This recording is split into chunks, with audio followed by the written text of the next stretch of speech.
Hola hermanos, ¿qué tal? Qué gusto saludarles en este día tan especial de dedicación a nuestro Señor. Sabemos que Dios está permitiendo que poco a poco las cosas vayan cambiando para tener un poco más de libertad de salir, pero debemos estar muy atentos a lo que las autoridades nos dicen y también cuidarnos, guardar las distancias como es debido en este caso. Pero hoy seguimos exaltando a Dios a través del tiempo del culto y específicamente a través de el estudiar y conocer su palabra. Hoy vamos al libro de Job, capítulo 3. Ustedes ya han hecho la lectura y creo que vamos a avanzar parte del 4 y parte del 5. Y el título que le he dado a la reflexión de este día es El sufrimiento en poesía. Estoy acudiendo al estilo literario que empieza aquí. Si ustedes se dan cuenta, desde el capítulo 3 hasta el último, parte del último, está así en estilo poético. Esto nos permite comprender un poco mejor los contenidos de cada capítulo. Recordemos que mayormente el estilo literario usado en todo el libro es este de la poesía. Y como acabo de decir, nos permite disfrutar mucho más esos ricos contenidos de cada discurso. Todo esto nos deja ver que Job y su círculo cercano de amigos se trataba de personas muy sabias, además de temerosas de Dios. Cada uno, estos tres amigos, desde su propia perspectiva, trata de hallar la razón por la que Job está en una condición de dolor.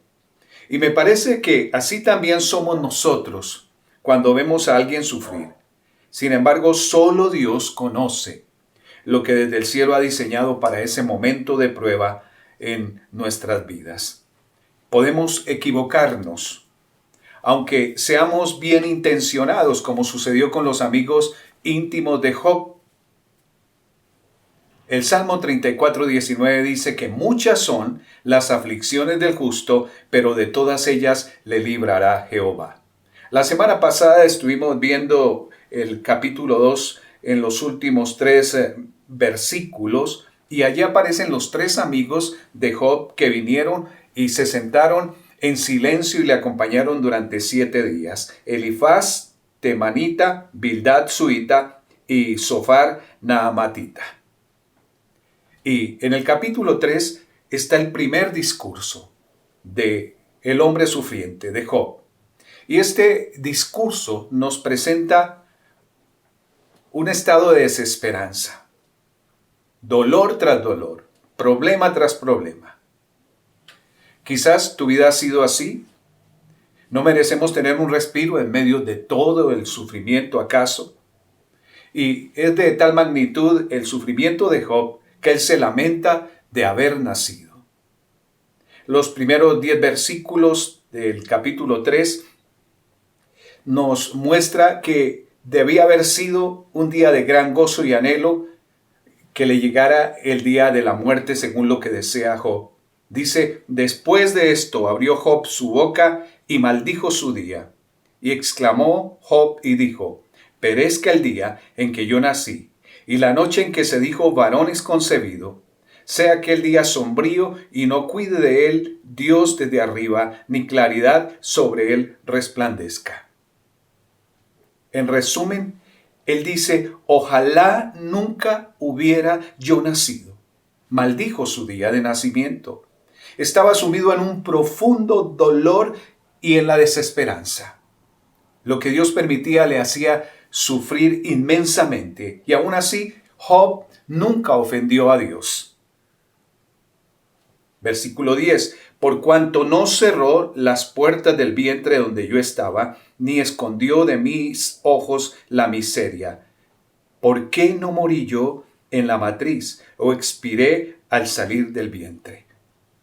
Job deseaba no haber sido nunca concebido, no haber nacido ante tanto dolor que estaba experimentando. Él pensaba que sería mejor nunca haber vivido antes que sufrir de aquella manera.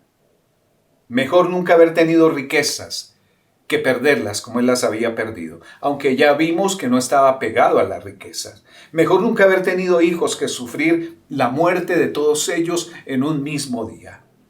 Estaba desesperanzado. Y a veces nosotros entramos también en etapas así cuando estamos pasando por pruebas, por dificultades una tras otra. A veces podemos sentirnos que no hay nada que alivie el sufrimiento que estamos teniendo. Y quizás la gente pregunte, ¿qué puede hacer por nosotros? Y la semana pasada con Brian mirábamos que está bien que los amigos se preocupen de nosotros, pero no logran dimensionar lo que uno está sintiendo por dentro. Sabemos que no hay nada que puedan los amigos hacer para que el dolor desaparezca. Job no quería que se recordara el día de su nacimiento y deseaba que hubiera sido eliminado del calendario. En Eclesiastés 7:1 dice el rey Salomón, mejor es la buena fama que el buen ungüento y el día de la muerte que el día del nacimiento. Nosotros nos alegramos cuando nace un niño y se hace una fiesta de alguna manera y se felicita a los padres. Y cuánta tristeza hay cuando ese mismo ser desaparece y llega el día de la muerte. Pero aquí en su sabiduría dice el sabio Salomón que el día de la muerte es mejor que el día del nacimiento. Y así pueden pensar muchas personas que andan en este tiempo en pruebas, en dificultades y no encuentran la esperanza. Versículo 12. ¿Por qué me recibieron las rodillas? ¿Y a qué los pechos que mamase? Pues ahora estaría yo muerto y reposaría, dormiría y entonces tendría descanso, con los reyes y con los consejeros de la tierra que reedifican para sí ruinas, o con los príncipes que poseían el oro, que llenaban de plata sus casas. ¿Por qué no fui escondido como abortivo, como los pequeñitos que nunca vieron la luz? Job deja de lado el asunto de nunca haber nacido y pasa a desear haber nacido muerto.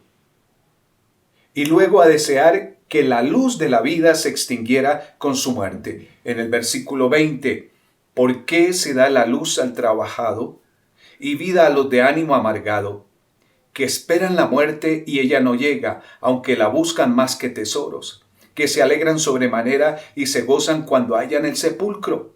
¿Por qué se da vida al hombre que no sabe por dónde ha de ir y a quien Dios ha encerrado? Es una situación que nos preocuparía mucho si estuviéramos escuchando a Job.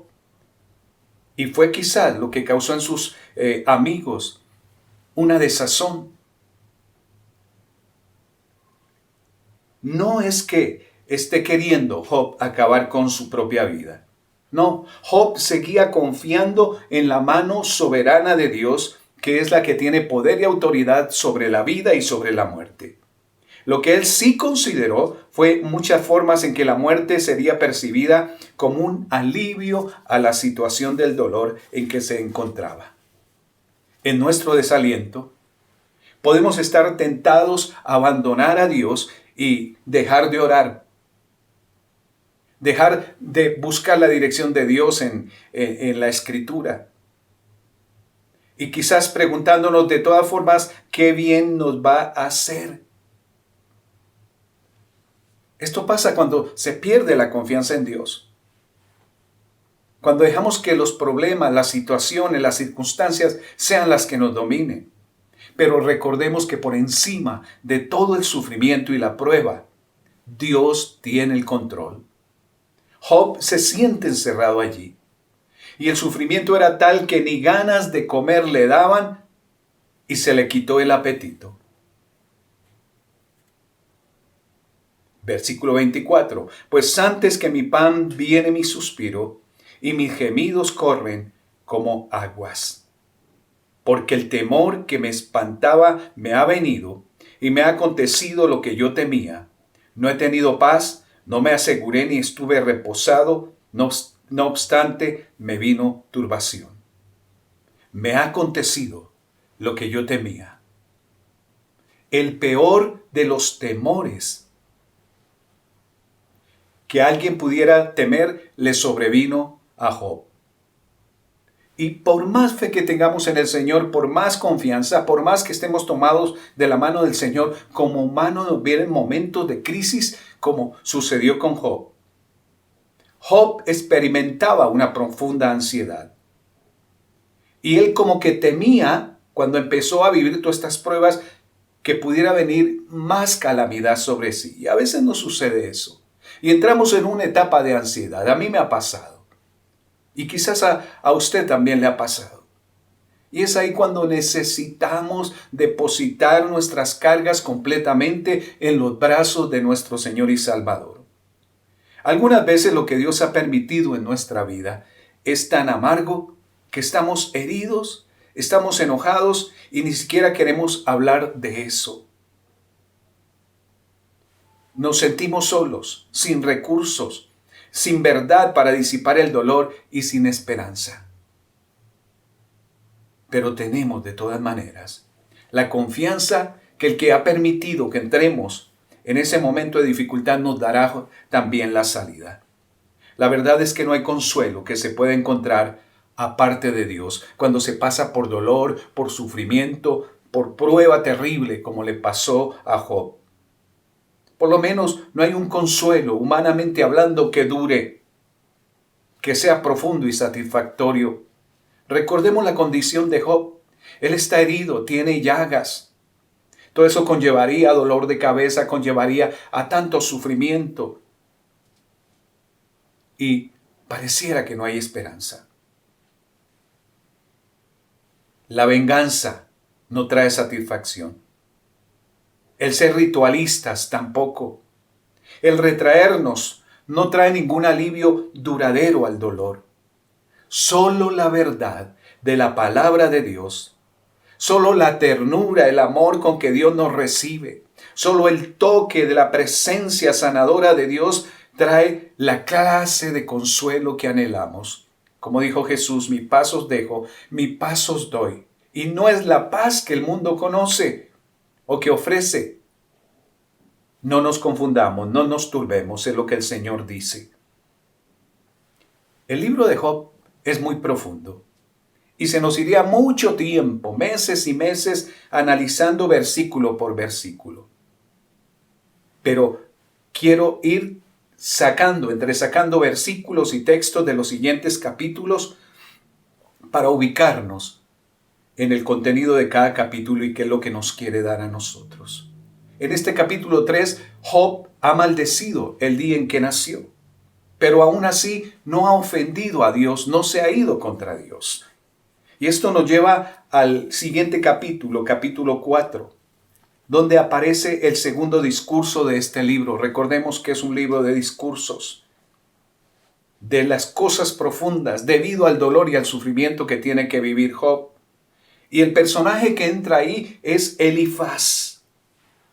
Versículo 1. Entonces respondió Elifaz temanita y dijo: si probáremos a hablarte, te será molesto. Pero ¿quién podrá detener las palabras? He aquí tú enseñabas a muchos y fortalecías las manos débiles. Al que tropezaba enderezaban tus palabras y esforzabas las rodillas que decaían. Mas ahora que el mal ha venido sobre ti, te desalientas. Y cuando ha llegado hasta ti, te turbas. ¿No es tu temor a Dios tu confianza? ¿No es tu esperanza la integridad de tus caminos? Elifaz protesta amablemente e insta a la humildad y al arrepentimiento. Suena bonito eso. Muchas veces quizás le haya pasado a usted como me ha pasado a mí. Vamos con consejo sin conocer muy a fondo, sin habernos interesado en escuchar lo que la persona está pasando. Y decimos, el Señor te bendice, el Señor te anima, cobra ánimo. Pero es bueno escuchar a la gente y poder entender por lo que está pasando. Elifaz tuvo muy buena intención. Reprende a su amigo Job al escucharle lamentarse del día en que había nacido. Él habló de forma profunda y de una manera gentil, pero no sabía nada de la escena en el cielo que había conducido al sufrimiento de Job, de los primeros capítulos que nos narra qué pasó en la presencia del Señor, lo que Satanás hizo, la prueba que pidió que se le permitiera hacer sobre Job, pero también el que el Señor se sentía orgulloso de su siervo Job. Él no sabe que Dios está conduciendo todo, pero tiene la confianza en que Dios está a su lado. Aquí se da un debate entre Job y sus amigos y se aborda específicamente el carácter y la perfección de Dios, aprovechando la situación que vive Job. Luego de 7 días de silencio, Job habla y también Elifaz. Y Elifaz reconoce que Job era como un sabio y prestaba ayuda a las personas y daba sabiduría, apoyo a la gente. Desafortunadamente, tan pronto abrió su boca, se desvaneció toda esa sabiduría de los 7 días de silencio al lado de Job. Versículo 7 del capítulo 4. Recapacita ahora, ¿qué inocente se ha perdido? ¿Y en dónde han sido destruidos los rectos? Cómo yo he visto los que aran iniquidad y siembran injuria, la ciegan, perecen por el aliento de Dios y por el soplo de su ira son consumidos. ¿Qué inocente se ha perdido?, dice en su discurso Elifaz, refiriéndose a Job. Elifaz reconoce la reverencia y la integridad que tiene Job. Y tal vez quiere alentarlo a que él no morirá, porque de alguna manera era inocente a cualquier iniquidad que hubiera cometido, a cualquier pecado, pero que él debía echarse la culpa de algún pecado grave y que debido a este pecado era que él había sido blanco de toda la ira de Dios. Aquí está la equivocación de este amigo de Job, de Elifaz. Los justos prosperarán y los malos sufrirán. Este enunciado se ha escuchado a través del tiempo. Sin embargo, no siempre esto se ajusta a la experiencia humana. Es cierto que quien siembra iniquidad cosecha juicio. De modo que Elifaz estaba parte en lo cierto. Gálatas 6, 7 al 9 dice: no os engañéis, Dios no puede ser burlado, pues todo lo que el hombre sembrare, eso también segará. Porque el que siembra para su carne, de la carne segará corrupción, mas el que siembra para el Espíritu, del Espíritu segará vida eterna. No nos cansemos pues de hacer el bien, porque a su tiempo segaremos si no desmayamos. La palabra es bien clara. Nos dice que no podemos engañarnos ocultando el pecado y dejando de confesarlo. Porque lo que nosotros sembramos, eso cosechamos. Esa era la perspectiva de Elifaz. Para Elifaz y sus amigos, Job había cometido algún tipo de pecado que no quería reconocer, no quería confesar. Y todos los discursos van en ese sentido. Quieren hacerle reconocer a Job que se ha equivocado y que pida perdón, y seguro que Dios lo va a levantar. Pero por lo que vimos en los primeros capítulos, la palabra no nos muestra que hubiera habido un pecado de parte de Job. Todo lo contrario, dice que no ofendió al Dios eterno. Y sabemos que fue un propósito del Padre Celestial permitir que Job pasara por esta situación sencillamente para después ver la bendición que le tenía. No todo lo que recibimos en la vida es el resultado de algo que hayamos sembrado. Es un error decir como Elifaz que siempre que hay sufrimiento se debe a algún pecado que se ha cometido.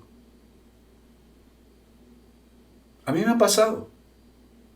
Han habido personas que en momentos de dificultad han venido a decirme eso. Pero uno dice, ¿dónde? ¿Cuándo? Obviamente no podemos compararnos con Job. Le fallamos mucho al Señor. Pero no significa que cuando alguien pasa por dificultad, alguien que ama a Dios, es porque rompió su relación con Dios y cometió pecado. Juan 9:1. Al pasar 1 al 3, al pasar Jesús vio a un hombre ciego de nacimiento y le preguntaron sus discípulos diciendo: Rabí, ¿quién pecó, este o sus padres, para que haya nacido ciego? Respondió Jesús: no es que pecó este ni sus padres, sino para que las obras de Dios se manifiesten en él. Dios tiene sus maneras extraordinarias, misteriosas para nosotros de actuar. Y aquí también los religiosos judíos querían saber por qué este hombre había nacido ciego, que seguramente sus padres habían pecado. Y no todas las enfermedades, no todas las afecciones con que la gente nace, no todas las dificultades, no todos los momentos críticos que se viven es debido a que se ha cometido un pecado. En este caso dice, para que las obras de Dios se manifiesten en él, para que el nombre de Dios sea glorificado. En su intento por demostrar que los malos experimentan calamidades a pesar de sus fuerzas y recursos, Elifaz ilustra su argumento señalando a la destrucción que sufren los leones a pesar de su valor. Versículo 10, capítulo 4. Los rugidos del león y los bramidos del rugiente y los dientes de los leoncillos son quebrantados. El león viejo perece por falta de presa y los hijos de la leona se dispersan. Utiliza el caso del león. A pesar de su valor, a pesar de ser fieros, pero también pasan por momentos difíciles. Luego en el versículo 12, el asunto también me era a mí oculto, mas mi oído ha percibido algo de ello.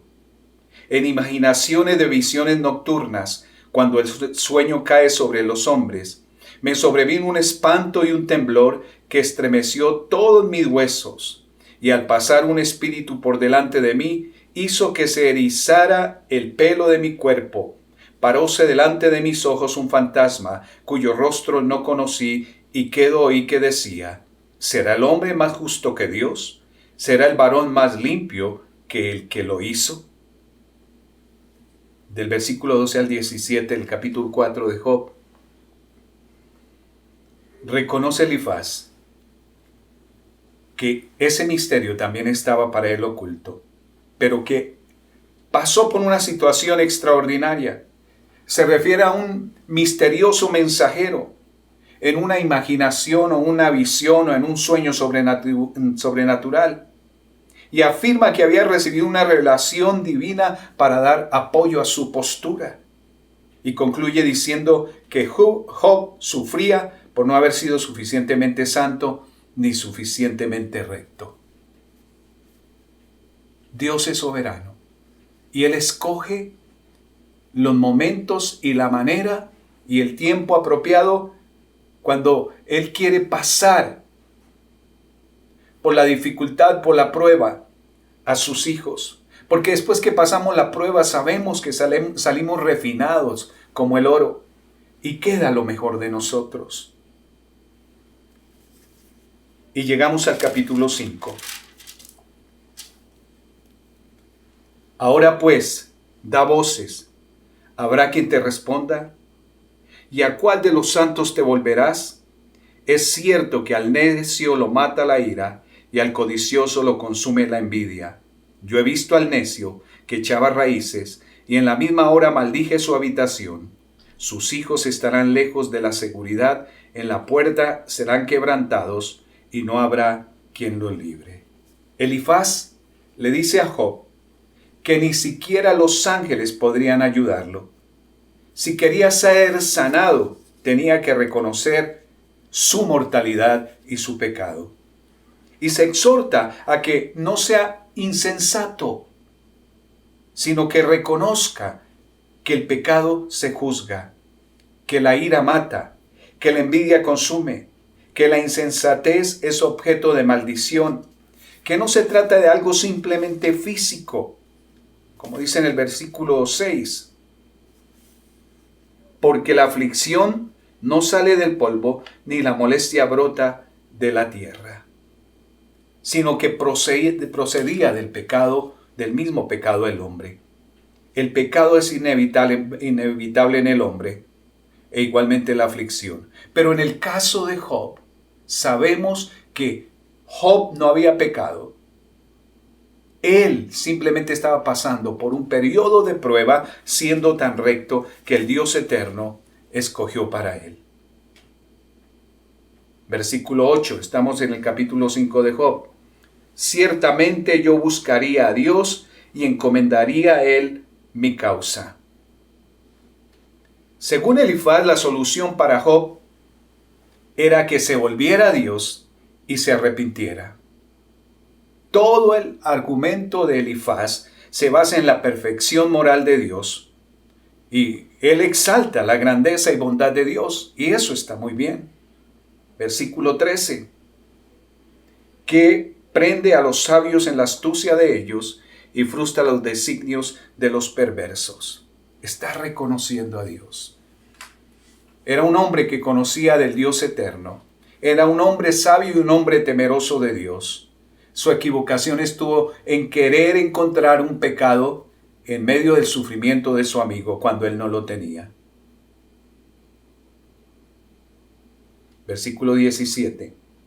He aquí, bienaventurado es el hombre a quien Dios castiga, por tanto no menosprecies la corrección del Todopoderoso. Bienaventurado es el hombre a quien Dios castiga. Elifaz le dice a Job que por el contrario, es algo envidiable o deseable esa situación que está viviendo Job. Claro, no le estaba sufriendo él directamente, pero sí su amigo Job. Y en esta situación de sufrir la corrección de Dios, Dios le ama tanto que por eso lo está disciplinando, porque lo ama y quiere darle algo mejor. Es una media verdad, pero recordemos que lo que quiere hacer ver en Job es algún pecado. Su consejo era, si solo Job admitiera su pecado, podría volver a ser feliz. Nosotros no estamos para juzgar a la gente por el pecado que haya cometido o no. Estamos para decirles que Dios les ama. Y si alguien ha cometido pecado, que no era el caso que nos ocupa, el de Job, dice, abogado tenemos para con el Padre a Jesucristo el justo. Versículo 18. Porque Él es quien hace la llaga y Él la vendará. Él hiere y sus manos curan. En 6 tribulaciones te librará y en la 7ª no te tocará el mal. En el hambre te salvará de la muerte y del poder de la espada en la guerra. Del azote de la lengua serás encubierto. No temerás la destrucción cuando viniere. De la destrucción y del hambre te reirás y no temerás de las fieras del campo. El lenguaje de esta última parte promete bendición para el arrepentimiento. Y que si Job confesaba, tendría prosperidad, tendría seguridad, tendría de nuevo una familia y tendría una vida abundante en riquezas, en posesiones. Y lo que está haciendo Elifaz es acudir a Levítico 26, donde habla de las maldiciones y las bendiciones por la obediencia a la palabra de Dios. A Job le había ido tan bien que estaba rodeado de lujo y de abundancia antes de que viviera esta situación terrible. Y aunque confiaba en Dios, no dejaba de estar un poco intranquilo. Y lo que temía le llegó. Y después de las primeras pruebas, siguió teniendo temor, sin quebrantar su confianza en el Dios eterno. Y a todos nos sucede esto. Y en el tiempo que estamos viviendo de este coronavirus, de esta pandemia, aunque hemos buscado con más deseo, con más ahínco al Señor, sin embargo, viene temor, viene desazón, pero no hay que perder la esperanza. En la vida siempre habrá incertidumbre porque no lo podemos comprender todo. Solo el Dios eterno conoce todo. Y es el mismo temor que sufren muchas personas. Temor a que algo terrible pueda ocurrir. Nuestro problema es que nos apegamos a nuestras propias medidas de seguridad en vez de aferrarnos a Cristo nuestro Salvador. Cuando deberíamos estar buscando en la Biblia, la palabra de Dios, fortaleza, en la oración, la dirección de nuestro Dios. Esa es la única seguridad en vez de buscarla en otros lugares. Job nunca perdió su fe en Dios. Y aquí lo que encontramos es la queja amarga de un hombre que estaba pasando, como el Señor Jesucristo cuando oró en el huerto del Getsemaní, estaba pasando por beber la copa amarga de la vida. La adversidad y la tragedia habían caído sobre él. Y no entendía por qué le había alcanzado tanta desgracia, tanta desdicha. Y a veces nos pasa así. Y nos preguntamos, Señor, ¿por qué está pasando esto? Y no es que le estemos al Señor haciendo reclamo. Le estamos pidiendo luz sobre lo que estamos viviendo para fortalecer mejor nuestra fe. Quizás te encuentras queriendo abandonar la confianza que has puesto en el Dios eterno desde hace rato. ¿Cómo es tu confianza en Dios, tu fe? En este tiempo de prueba, en medio de toda esta adversidad que vivimos. ¿A dónde piensas llegar con tu desaliento? ¿Dónde vas a encontrar el consuelo que tanto anhelas si no es en Dios, si no es en Jesucristo? Job dice en algún momento, yo sé que mi Redentor vive. Cuando le vinieron todas las pruebas. Y es lo que debemos nosotros confesar siempre. En medio de todo esto, yo sé que el Dios eterno está conduciendo la situación. A pesar de nuestros sentimientos de desaliento, podemos aferrarnos a las promesas que Dios tiene en la Biblia, su palabra para nosotros. Aun cuando no entendamos cómo es que Dios obra, podemos elegir mantenernos firmes, seguir confiados en lo que dice la palabra de Dios. Y quiero finalizar recordando que para Job había una gran distancia, y él lo reconoció, entre él y el Dios eterno. Y en el capítulo 9, versículo 33, dice, no hay entre nosotros árbitro que ponga su mano sobre nosotros dos. Él anhelaba preguntarle directamente a Dios. Y a la postre sabemos que tuvo una conversación directa con Dios. Él expresó aquí su ansia por encontrar un mediador, un árbitro que pusiera su mano sobre ambos para acercarlos, para reunirlos. En 1 Timoteo 2, 5 y 6 dice, porque hay un solo Dios y un solo mediador entre Dios y los hombres, Jesucristo hombre, el cual se dio a sí mismo en rescate por todos, de lo cual se dio testimonio a su debido tiempo. Esta parte de la Escritura no la conocía Job, pero tenía una experiencia directa con el Dios eterno, de amarle, de ofrecer sacrificios, de experimentar todas las bendiciones de Dios. Hoy nosotros sí sabemos que hay un mediador entre Dios y los hombres. Aquel que nos conecta en medio del sufrimiento con el Padre amoroso. Hay un solo Dios y un solo mediador entre Dios y los hombres, Jesucristo, hombre. Esta es la respuesta a aquel antiguo clamor en el Antiguo Testamento. Jesús luego se presenta en Juan 14:6 como el camino, la verdad y la vida, y que solo por Él se puede llegar a Dios. Es el puente. Es el árbitro, el mediador entre Dios y los hombres. Gracias al Señor, Dios ya no está lejano. En la obra de Cristo en la cruz, Él se acercó a nosotros. Si tú por la fe aceptas el regalo de la salvación, o lo has aceptado ya.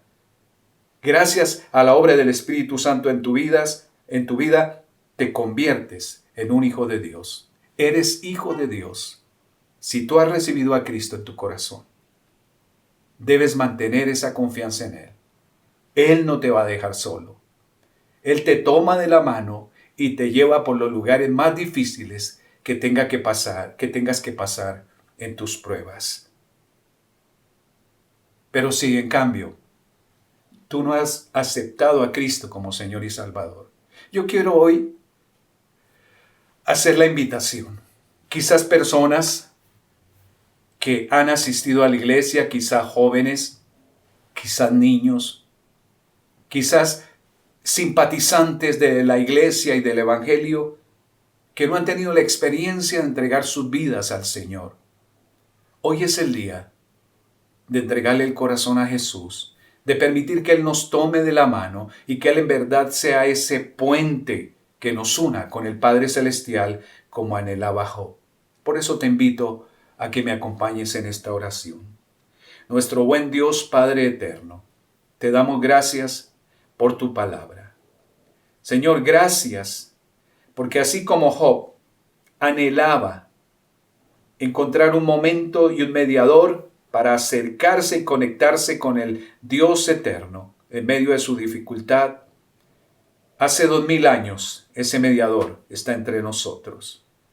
Vino, entregó su vida en la cruz del Calvario y tendió el puente que nos une al Padre Celestial.